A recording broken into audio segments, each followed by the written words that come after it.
पंच पुष्प में से एक पुष्प पारिजात का फूल,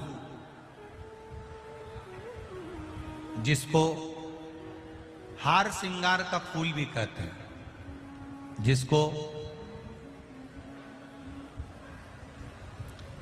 शिडली का फूल भी कहते हैं। पारिजात हार, जितने लोग फेसबुक यूट्यूब पर कथा सुन रहे हैं वो भी इस पारिजात के फूल का दर्शन अवश्य करें।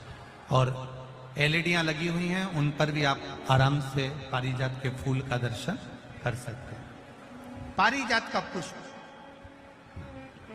हार श्रृंगार का फूल, ऊपर से सफेद, नीचे जो उसकी डंडी होती है वो थोड़ी नारंगी होती है, संतरे की कलर की होती है, नारंगी कलर। महाराज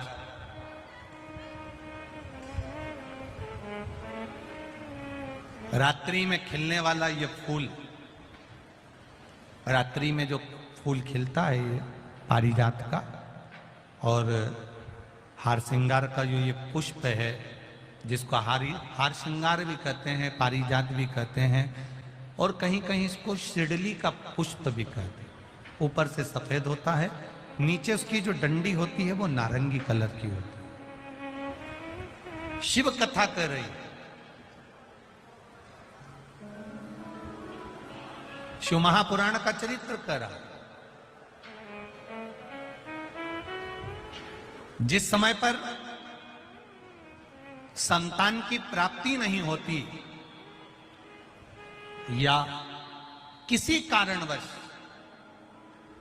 किसी कारण से हमारे यहां वंश की वृद्धि नहीं होती, तब देवाधिदेव महादेव की आराधना पारिजात के फूल से करी जाती है। अब उस पुष्प को चढ़ाने का एक तरीका है, जरा ध्यान दीजिएगा। पंच पुष्प शिव महापुराण की कथा आप लोग सुनने के लिए बैठे हो, बड़ी आस लगाकर बैठे हो, उसको समझिएगा। पारिजात का जो फूल शिव जी को चढ़ता है, भगवान देवाधिदेव महादेव को चढ़ता है, जैसे ये शिवलिंग है, मान लो ये शंकर भगवान का शिवलिंग है, ये जलाधारी है, ये जल नीचे गिरने का स्थान। आप लोगों ने पहले कथा सुनी है ना सबने, आपको सबको मालूम होगा। राइट में गणेश जी का स्थान, लेफ्ट में कार्तिकेय का स्थान, बीच में अशोक सुंदरी की जगह। जहां पर यह शिवलिंग रखा है वो माता पार्वती जी का हस्त कमल, शिवलिंग के रूप में, शंकर भगवान के रूप में यह शिवलिंग है। ऊपर से जो एक एक बूंद जलाधारी नीचे गिरती है वो शंकर भगवान की 5 लड़कियां, जया, विषहरा, शामली बारी, दौतली और देव, ये शंकर जी की 5 बेटियां हैं। वंश वृद्धि के लिए, कार्य सिद्धि के लिए, वैभव प्राप्ति के लिए, या अपने हृदय की सुख समृद्धि के लिए, संतान प्राप्ति के लिए पारिजात हार श्रृंगार के फूल की शिव जी को आराधना होती है। हार श्रृंगार का जो पुष्प होता है, अशोक सुंदरी वाली जगह पर हम पारिजात के पुष्प को समर्पित करते हैं। उसकी डंडी का जो मुख है वो शिवलिंग की ओर होता है जब अपन अशोक सुंदरी पर चढ़ाते हैं, और फूल का मुख इधर होता है। वापिस उसी पारिजात के पुष्प को उठाकर हम माता पार्वती जी के हस्त कमल पर, जो गोल हस्त कमल है, वहां समर्पित करते हैं। उस जगह पर माता पार्वती जी की ओर से जो पुष्प समर्पित किया जाता है, उसकी डंडी पारिजात की हमारी ओर होती है, पुष्प का मुख महादेव की ओर होता है। तीसरी जगह जब हम पारिजात के पुष्प को अशोक सुंदरी पे से उठाकर जगत जननी के हस्त कमल पर रखते हैं, हस्त कमल पे से उठाकर देवाधिदेव महादेव के शिवलिंग पर रखते हैं, उस समय पर पारिजात के पुष्प की डंडी शिवलिंग के ऊपर होती है और फूल का मुख अपनी ओर होता है। इस जगह पर पारिजात के पुष्प की डंडी के केसर से ही महादेव को त्रिपुंड लगाया जाता है। और महादेव से प्रार्थना करी जाती है। अब पारिजात के फूल का केसर कैसे बनाना है वो भी एक बार आप लोग अच्छे से समझे। जैसे मान लो अभी पारिजात का तो फूल यहां पर नहीं है, पर आप टीवी पर दर्शन कर रहे होंगे। पारिजात पुष्प की जो पीछे की डंडी होती है, फूल सफेद और पीछे जो डंडी होती है नारंगी कलर की, केसरिया कलर की, उसको तोड़ लिया जाता है।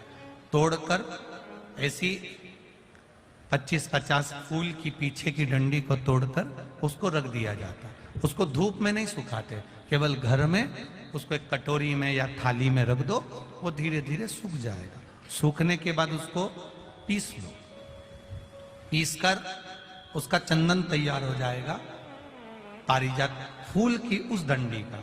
और जिस समय वंश के लिए, सिद्धि के लिए, कार्य सिद्धि के लिए या वैभव प्राप्ति के लिए हम पारिजात का पुष्प देवादिदेव महादेव को समर्पित करते हैं, उस समय इसी को पानी में घोलकर देवादिदेव महादेव को जब आप लगाएंगे तो जैसे केसर घुलती है, केसर का जैसे कलर होता है, केसर जैसी सुगंध करती है, वैसे की वैसे ही ये पारिजात की जो डंडी आप लोगों ने सुखाई है, वही डंडी का जो चंदन बनाया है, शिव जी को लेपन करा है, उस समय पर अपने हृदय की बात आपने जो देवादिदेव महादेव को कही है, बस वही सुगंध हमारे जीवन में आना प्रारंभ हो जाती है। वो पारिजात हार श्रृंगार। अब जरा ध्यान दीजिएगा, हार श्रृंगार के पुष्प, पारिजात का जो पुष्प है, सोमवार की अष्टमी पड़ने पर यदि हम देवादिदेव महादेव की पारिजात के फूल से आराधना करते हैं, स्मरण करते हैं, तो उसका फल भी हमें अधिक प्राप्त होगा। पारिजात का पुष्प, हम तो यहां तक कहेंगे अगर आपके यहाँ हार श्रृंगार का पेड़ लगा हो, पारिजात का पुष्प यदि आपके यहाँ होता हो, रात को खिलता है, सवेरे मिलता है, ऐसा पारिजात का अगर वृक्ष आपके यहाँ लगा हो तो प्रयास कर लो। 12 महीने शिवरात्रि आती है, बोलो आती कि नहीं आती?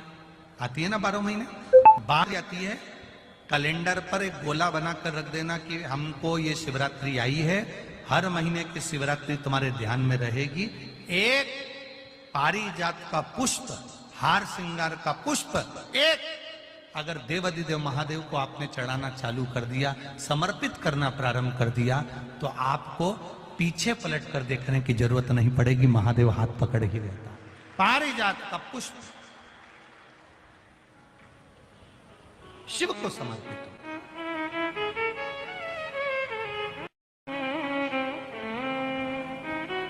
सफेद कलर का पुष्प है, आप टीवी पर दर्शन कर रहे होंगे। केसरिया कलर की, नारंगी कलर की उसकी डंडी है, भगवान शिव को समर्पित पारिजात। जब हम देवादिदेव महादेव को जल समर्पित करते हैं, भगवान शंकर को जब हम जल चढ़ाते हैं, उस समय पर भी भगवान को अगर तुम्हारे पास में थोड़ा सा पारिजात की जो डंडी है सुखाई है, आपने पारिजात फूल के नीचे की जो डंडी है उसको तुमने सुखाकर अगर चंदन बनाया है, तो वो चंदन आप प्रतिदिन भी देवादिदेव महादेव को समर्पित कर सकते हो। पारिजात पुष्प। एक बात और हमारे स्मरण में रहे,